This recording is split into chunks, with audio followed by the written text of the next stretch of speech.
ভৈরবে বজ্রপাতে বৃদ্ধসহ ৩ জন নিহত হয়েছে। নিহতরা হলেন ফারুক মিয়া, ফয়সাল এবং কবির হোসেন। এদের মধ্যে কবির হোসেনের বাড়ি পার্শ্ববর্তী কুলিয়ারচরে এবং অন্য ২ জনের বাড়ি ভৈরবে বলে জানা গেছে।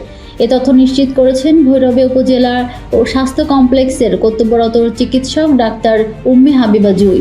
টানা কয়েকদিন তাপদাহের পর ভৈরবে স্বস্তির বৃষ্টিপাত হয়েছে। আজ রোববার বেলা ৩টার দিকে হঠাৎ আকাশ অন্ধকার করে বৃষ্টি নামে। সেই সাথে বিকট শব্দে প্রচণ্ড বজ্রপাতও হয়। বজ্রপাতে অনেকে ভয়ে আতঙ্কিত হয়ে পড়ে। এ সময় বজ্রপাতে সাদেকপুরের রসুলপুরে ফারুক মিয়া বয়স ৬৫, শ্রীনগরের ফয়সাল মিয়া বয়স ২৮ ও কুলিয়ারচরের হাজারীনগরের কবির হোসেনের নামে ৩ জন নিহত হয়েছেন। জানা যায় বিকাল ৩টার দিকে বৃষ্টির সাথে বাতাস ও বজ্রপাত শুরু হয়। এ সময় নিহত ৩ জনই মাঠে কাজ করছিলেন। এ সময় বজ্রপাতে ৩ জন গুরুতর আহত হয়। পরে স্থানীয় লোকজন তাদের উদ্ধার করে ভৈরব উপজেলা স্বাস্থ্য কমপ্লেক্সে নিয়ে গেলে কর্তব্যরত চিকিৎসক তাদের মৃত বলে ঘোষণা করেন। এ বিষয়ে ভৈরব উপজেলা স্বাস্থ্য কমপ্লেক্সের কর্তব্যরত চিকিৎসক ডাক্তার উম্মে হাবিবা জুই জানান, বজ্রপাতে ৩ জনকে হাসপাতালে নিয়ে এলে আমরা তাদেরকে মৃত অবস্থায় পাই।